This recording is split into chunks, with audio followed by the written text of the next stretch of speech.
chapter scans were released. So if you're watching this, I just want to let you know so you know. And uh, let's go ahead and get started in the chapter where we left off from the cliffhanger with the rain god appearing on Elbath and what's going to happen next chapter on this cliffhanger we left off at last chapter. So I'm going to go ahead and start reading here. Okay, One Piece chapter 1183. And I'm pulling up the chapter, and it looks like we're going back to Emu and Loki once again. Ragnir, thy art went waiting. For one who could strike back against Emu, isn't that right? Chapter 1183. Good Morn Maid. Okay, that's kind of interesting title. Kira, what nonsense are you talking about? I've never seen someone absorb so much damage.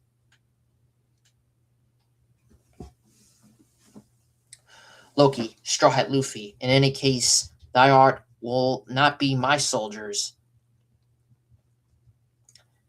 So I shall eliminate thee instead.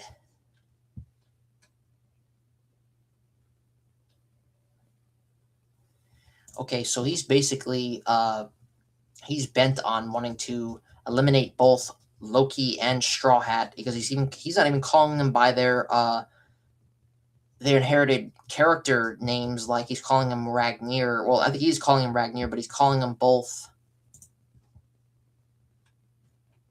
He's calling them both Loki and Straw Hat Luffy, which is kind of unusual because Emu doesn't really address the characters like this.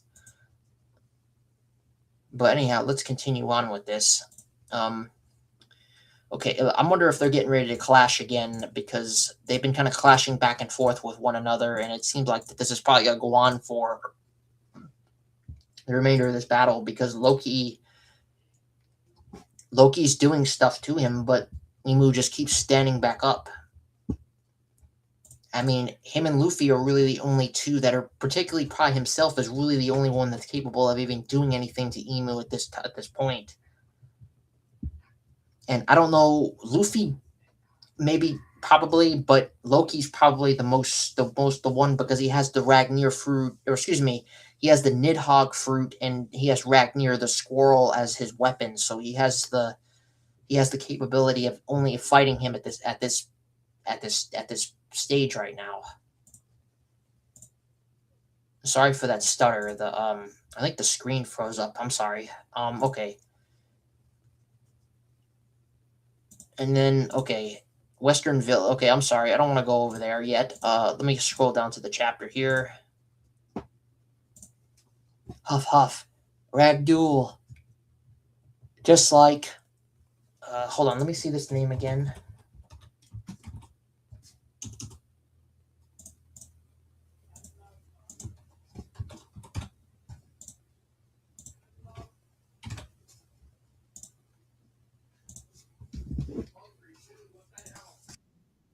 Dozon. Okay, this is Dozon? I don't know who Dozon is. This must be another character that Emu's referring to.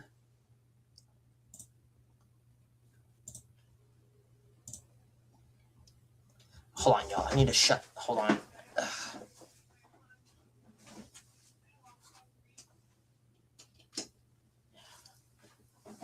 Sorry. I don't need that light on in here. Okay.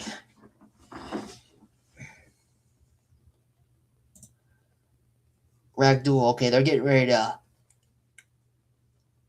Yep, they're clashing again. Blot of Wrath, Grum, Helm. Yeah, Loki and them are clashing again. Okay, Western Village. Okay, we're getting back to the Rain God, and I'm wondering what's going to happen here because Zoro and Sanji were both headed over that direction last chapter at the cliffhanger of the end of last chapter. Take the children back. Yep, this rain goddess that's this dream has the children.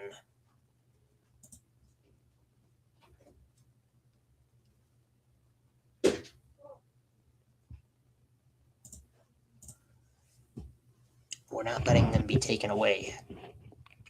After all that we did to save them, you're not taking our kids. Wait, you guys. You shouldn't be moving around. I haven't finished your blood transfusions. Will really, you really will die. My life means nothing to me if my son is ripped from my arms. Yeah, that's Gabon's wife, Ribley. Yeah, Ribley, if I'm pronouncing her name correctly. Eek. Help us. The chip. Okay, because she's got the children in her hand like this.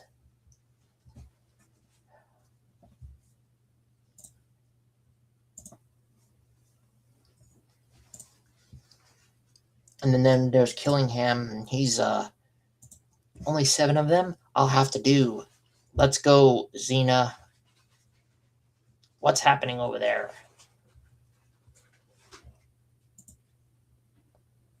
Okay, it looks like Sanji is running towards the thing here.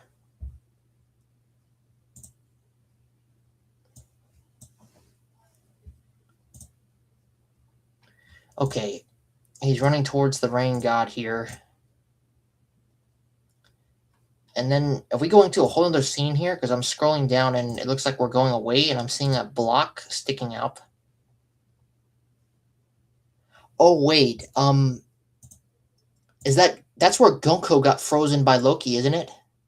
Yeah, it is. Because when she was possessed by Emu, he froze. Yeah, it was actually Ragnir. Ragnir used his powers and froze her. It froze Emu when he was possessing Gonko here. Okay. And I see it looks like she's thinking.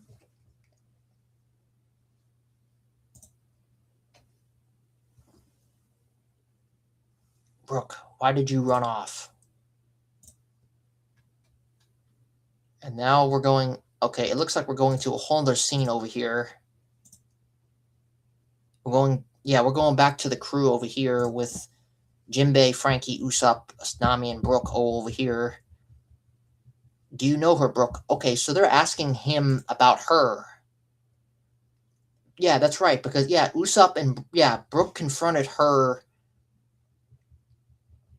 when Emu was possessed her, and then Usopp did as well, so they're all asking Brooke about her. Do you know her? Was she some enemy you fought in the past? Because it seemed like something was wrong. I had to jump in after you to fight that woman. Yeah, okay, it's Usopp and Nami are both asking him.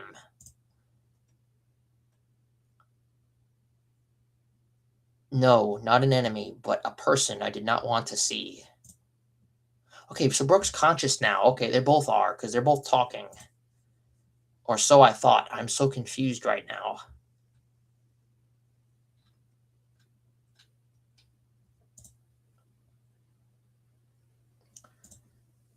If it's really her, then she must be 77 years old right now. So it must be someone else, right? I mean, she's a celestial dragon. Yes, at the same time, she was the princess of my homeland, and I lost contact with her when she traveled to sacred Marie's Joa. Oh, okay. Are we getting the Gook and Broncos, Gonko and Broke stuff now? Because it seems like we've been leading up to this since we've been introduced to Gonko, and when Gonko had first had contact with Brooke, she seemed to have some kind of connection with him, because I remember reading that chapters back and the speculation of watching some of the other YouTube channels, One Piece YouTube channels, and them talking about this.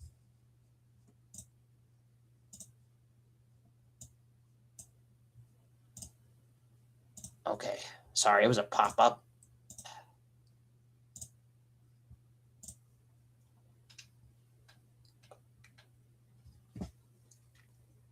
Hey, Brooke, that chick's still frozen. Can't tell if she's alive or dead.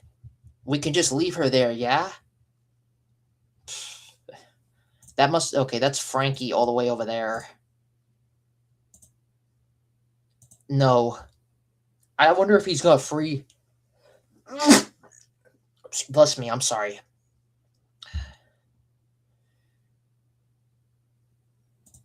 I wonder if Brooks gonna end up freeing her out of there because he has ice powers. I mean, I wouldn't surprise me if he'd have the ability to break her out of that block of ice. What I'm saying is, she's a celestial dragon who looks exactly like someone you knew. Doesn't change the fact that she came here to attack Elbath. Yes, but she was the one who undid the rope. I'm scrolling down on the panel here and reading. She was the one who undid the rope when we were tied up earlier. Okay, so she was the one that undid the rope. It wasn't Jimbei or what I originally thought one of them broke out of the bindings because she originally, or actually it was Emu through her, used her powers to tie them up when they first were confronting them on Elbath, and they were trying to get the giant children, and Killingham and Summers were both over here.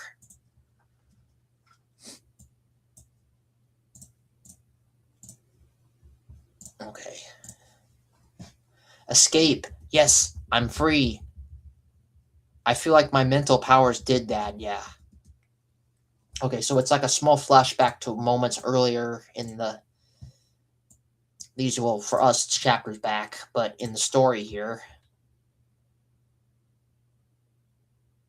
Why would she do such a thing? Run, Brooke. How does she know who I am? Okay, now Brooke's remembering when he first confronted her.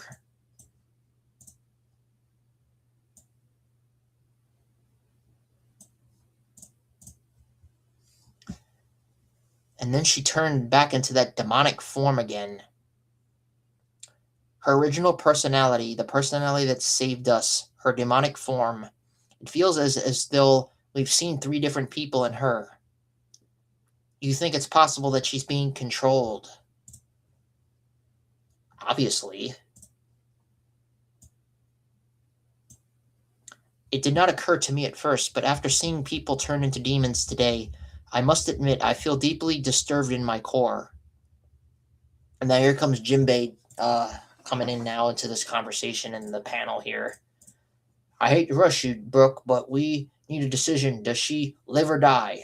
We can't do anything before that's settled. Okay, Jimbei's one to cut straight to the core here. You know, I guess he's wondering, is this an enemy or is this a ally or whatever? I guess his stance is on this.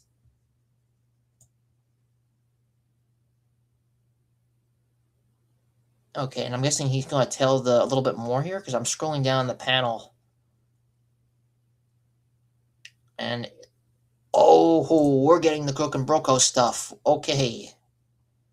We are going to get at this chapter. Okay, because I wondered if this was another part of Elbath that we needed to get, because this has been hinted at chapters and chapters in this arc, that it was leading up to this flashback now coming into the story.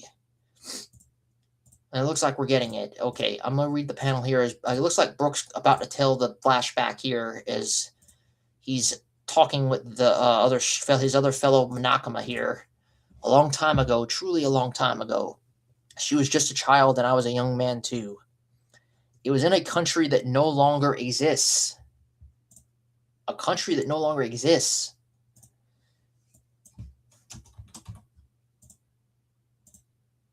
Okay, let me see the name of this place, because this is a new word for me, so give me a moment. Asperia. So that's the name of it. And if it was in a country that no longer exists, Asperia. Asperia was a land of music full of workshops crafting instruments of all kind. Okay, so it was a former nation? That's making me wonder if it was a former country, something must have happened to it, or it could have been wiped out, because we know the world government has the ancient weapon, particularly Emu has the order to wipe out, like what happened with Lucia. He can wipe out entire nations and islands like that. I wonder if maybe that's related to what's this country. West Blue, 70 years ago, 4 o'clock a.m. Okay, we are getting the flashback. It looks like we're getting into it now, or we're getting into the beginning of it, and for the rest of this chapter here, as Brooke's now going to explain and tell the story here. Okay, 70 years ago. Okay, that's a long time ago. That's even longer than the God Valley flashback that we've just had in this arc. So this is even further back than that. Strum, sticky. Okay, I'm reading the story here. Check. 1, 2, 3, 4. Wake up the crack of dawn. It's good morn made. Oh, that's named after the title of the chapter, and I'm reading down here in the box. Okay, whoever this character is here, I wonder who this is. Wake up, the crack of dawn. It's good morn made. The start of a brand new world. Oh, they say there's many seas that can be surveyed, but all I need is a good morn made.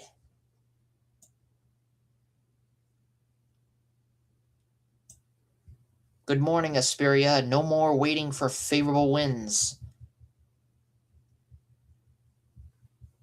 Set up. I got a hangover. It's time to send sail, baby. How you doing in the back streets? Good morning, Brooke. What about the port? Is that Gonko when she was a little girl? I'm wondering. I don't see a introduction box here. What about the port? Hey, Arena. Oh, how I wish to see a sexy mermaid one day. Shut up, Brooke. Oh, this is Brooke that's singing this. Okay, so he's singing. This is him. Okay, this is himself. Shut up, Brooke. Ugh, Brooke, my favorite. Hope you get fired from the battle convoy. Oh, make me lose my soul. Now, that's what I call a bad inmate. Oh, brother, get me my gun. Yeah. This is the land of instrument makers, Asperia.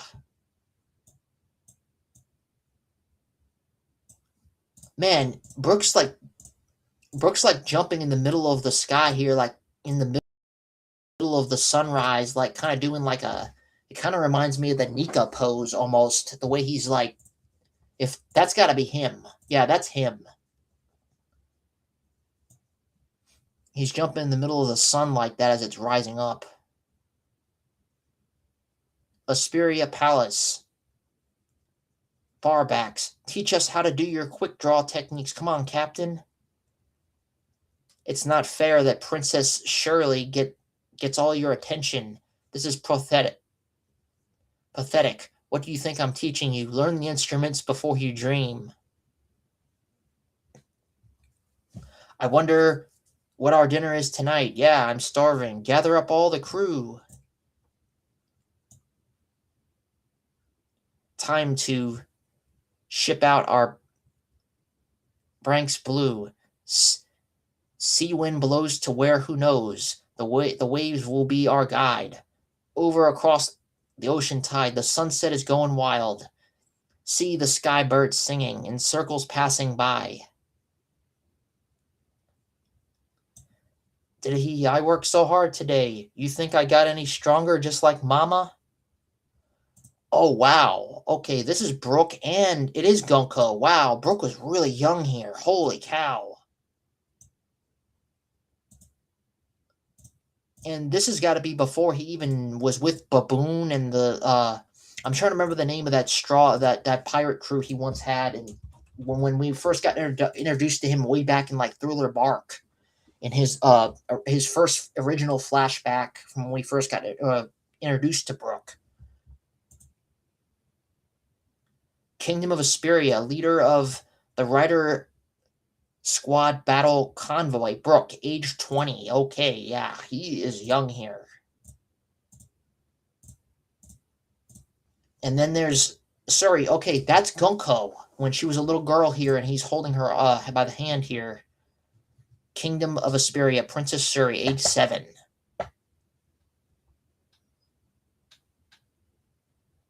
Yes, Her Majesty is very powerful. Oh, and light of my life. It's not good to fall in love with a married woman, Brooke. What do you mean? Love is free. Huh.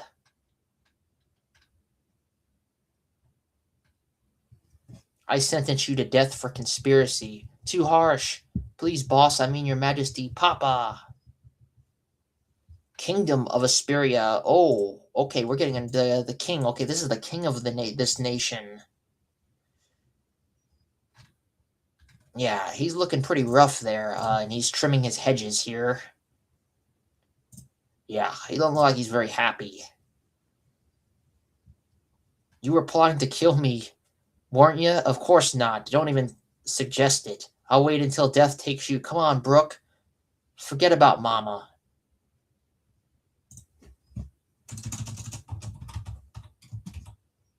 Hold on, let me look up his name here, because it's a new name for me here.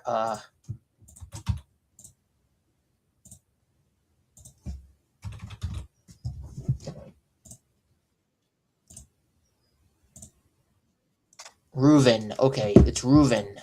Kingdom of Asperia, Reuben.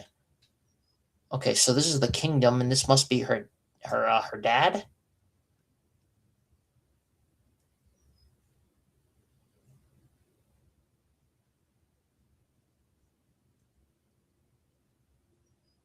Don't worry, Brooke. When I grow up, I'll marry you instead.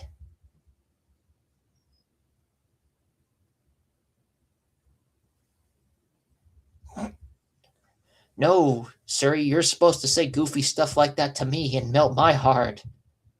Oh, no thanks. I'd prefer a wife without a runny nose.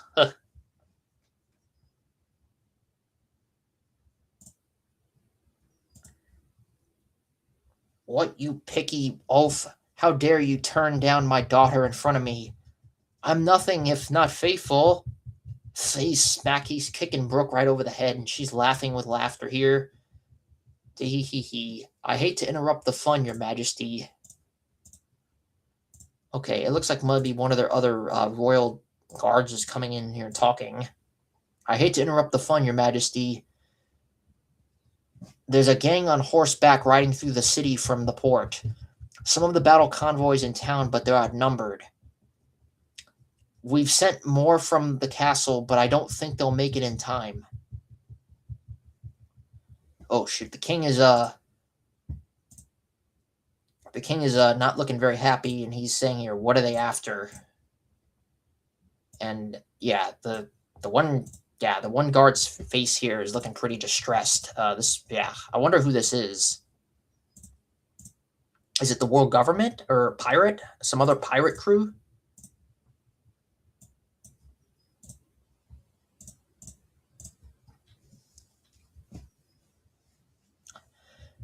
They've been shouting for Queen. Hold on. I want to make sure I'm pronouncing this correctly. Candel, who is enjoying an opera in town. What is it? Hold on, let me get this name too, because a lot of these words are new for me, you all, so please don't bear with me. And I got to look up how to pronounce them, so I'm pronouncing them the correct way. Mulan. What is it, the Mulan family? Yes, sir. They've been after Candel for years. When did they land at my port? Send word to Candel not to leave the opera house. The opera house's transponder snail is on silent mode during the show. Oh shoot. So they can't contact them over there. Do something, Brooke. They're going to kidnap Mom. Okay, this is her mom. Okay. The Mullen Rogates, you say? Why, that's odd. I saw them in the port earlier today. Theater Street. It's a horseback gang. Horseback gang. Oh dang, they're coming trampling in here like a, I don't know, man, like one of them Western shows you'd see the cavalry come trampling through. That's kind of what this is reminding me of. They're coming in here on horseback.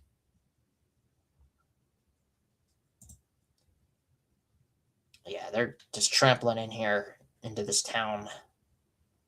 Opera house. Ah, a beautiful performance.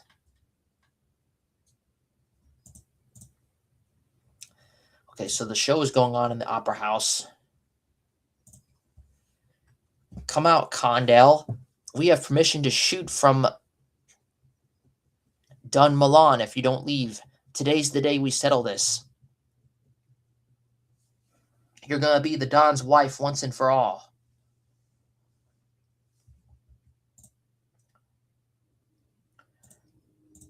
This is making me wonder. Since they're talking about the Don, are they related to? Could they possibly be related? Because this is in the West Blue, and we know that that's where if you all remember Cabome Beige, the one supernova that the only character in the entire series that has like mafia.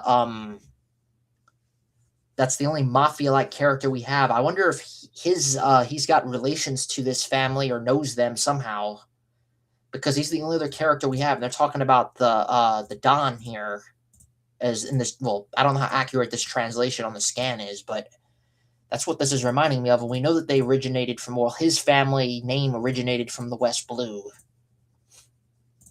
According to the SBSs and stuff that I remember reading in the series and getting to really know some of his background way back in like the Whole Cake Island arc about Beige. Make sure Her Majesty doesn't leave the. Oh shoot! They're shooting them. They're shooting everybody here. Shoot, it's not everybody, but some of them. Okay, they're all surrounding the opera house here. Help, Brooke. It's going to be fine. She's very strong. They can't take her away. Plus, well, I'm rather stunned they haven't noticed yet. You see, by the time they leave the port, I'm ready to cut them all.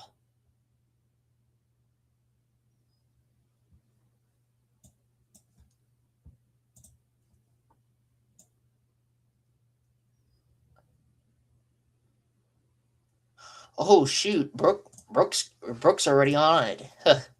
Huh? Shoot, they're getting all slashed. Dang man, I have to say it. Brooke is an underrated straw hat. I know. Look, I know it's a part of his character with him and liking the women's. You know what? I don't want to say that because I'm not about that, but he's got some pretty interesting abilities between the fruit he has and his swordsmanship, besides being the second only swordsman in the crew, besides the main one being Zoro. I've always found his swordsmanship kind of intriguing, and he has the ability to use ice powers too. Wow, he just slashed right through these guys with his cane sword.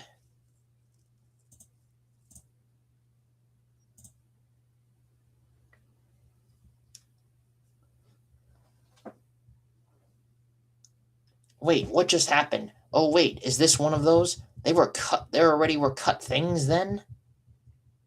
It was Captain Brooks' quick draw. Yeah, okay, so he used his quick draw swordsmanship here.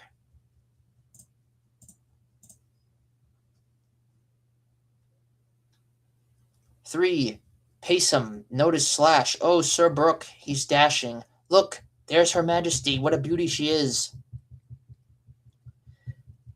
70 years ago, the kingdom of Asperia harbored two great stars. One, the former captain of the battle convoy and current Queen Kendall. The other, an unpopular musician but master of the quick draw sword technique that left its victims unaware they'd been slashed. The leader of the rider squad, Humming Brook. Whoa, what a scene out here. Oh, this is Condell. Okay. Kingdom of Asperia Queen Kundel. And this is the mother of Gonko, too. In this era, the kingdom was at peace. To be continued. Okay, it doesn't. Okay, that's the end of the chapter. Wow. Okay. So we're finally getting the Gonko and Brooke stuff now. This is some good stuff. And I have to say it too.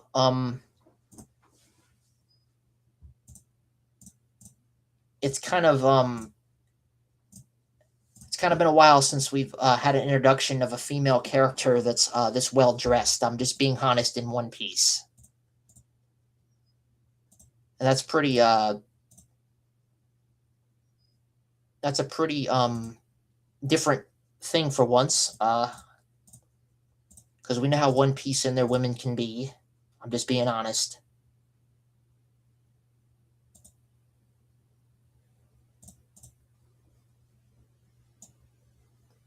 So there's no break next week, and now we're officially into the flashback of Brook 70 years ago in the kingdom of Asperia, the land of musicians.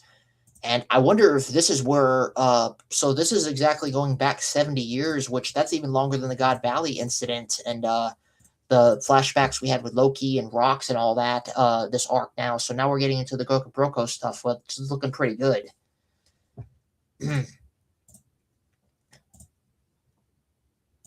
And I wonder how many chapters we're going to get of this flashback because there's still more to it here.